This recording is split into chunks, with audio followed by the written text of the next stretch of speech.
Buenas a todos, soy Pablo Veloso y vamos a hablar hoy acerca de la necesidad de escuchar, ¿no? de poner esa oreja que el otro necesita.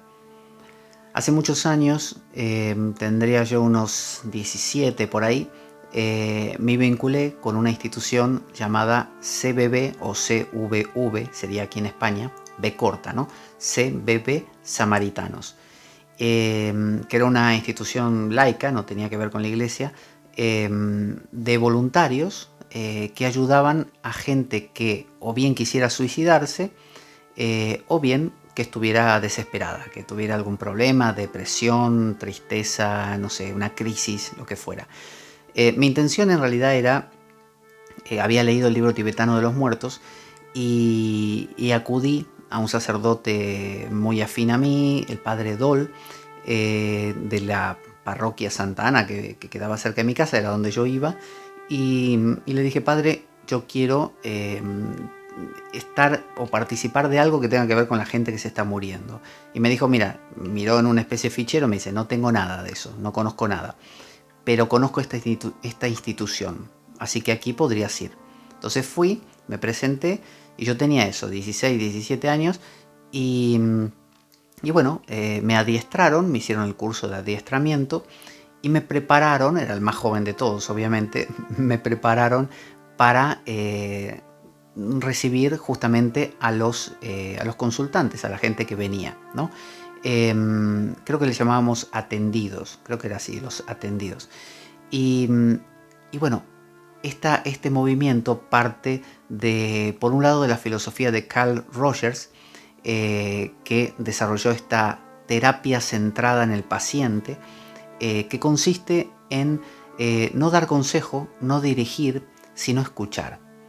Y a su vez también tenía mucho que ver con cierto clérigo protestante que durante la Segunda Guerra Mundial quería ayudar a la gente que estaba en medio del caos de la guerra. Y queriendo ayudarla y no sabiendo cómo, él les daba consejos religiosos. Pero se dio cuenta que la gente, el problema que tenía era que vivía cosas tan extremas, ¿no?, propias de la guerra, que lo que necesitaba era contar.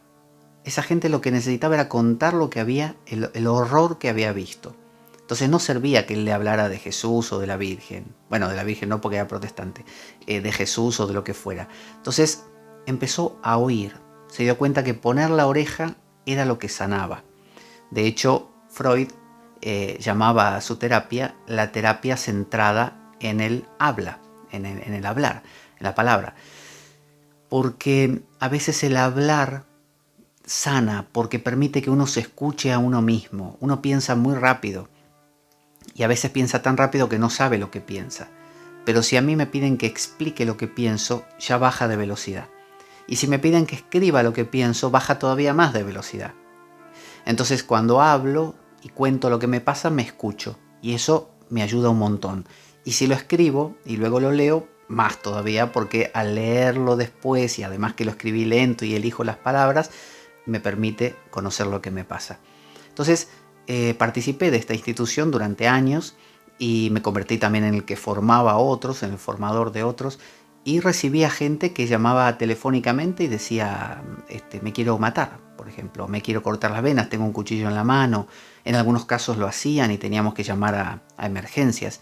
Y otros venían en persona, y se sentaban, les ofrecíamos, teníamos toda una metodología, les ofrecíamos un té y teníamos toda una cuestión de postura corporal, de hacer silencios, de trabajar con el hacer espejo, ¿no?, de sus frases, para no estar guiando el tema en ninguna dirección.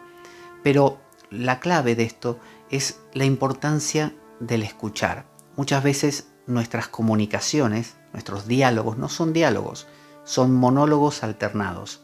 Yo digo algo, cuando me cansé y hago un silencio para respirar, el otro empieza a hablar y me cuenta lo suyo.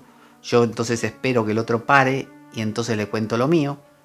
Y así estamos, un rato, y después cada uno sigue por su lado. Con lo cual, esas dos personas no se encontraron. Sencillamente jamás se encontraron, porque a ninguna de las dos le interesa lo que la otra cuenta. No le interesa tocar a la otra persona, emocionalmente ni mentalmente. Como muchos se dan un abrazo físicamente y hasta luego. Entonces, escuchar al otro es un acto de gran compasión. Y no solo escuchar en el sentido de solo estar así, porque si no, para eso uno recorta un cartón así con la cara y la pone junto a uno y uno le habla a la cara esa y ya está. No, tiene que ser alguien que interaccione, pero esa interacción no es desde mi historia, sino una interacción desde realmente el interés, la curiosidad. Ah, ¿en serio? ¿Te pasó eso? Qué terrible. Esto que me cuentas. Y cuéntame un poquito más de, ¿no? Ese tipo de cosas. O, pero me dijiste que te había pasado tal cosa. ¿Eso hiciste? Sí. Y entonces la persona sigue contando. Entonces, muchas veces, un rato de eso sana muchísimo. Que es lo que, de hecho, yo hago en el reordenamiento vital.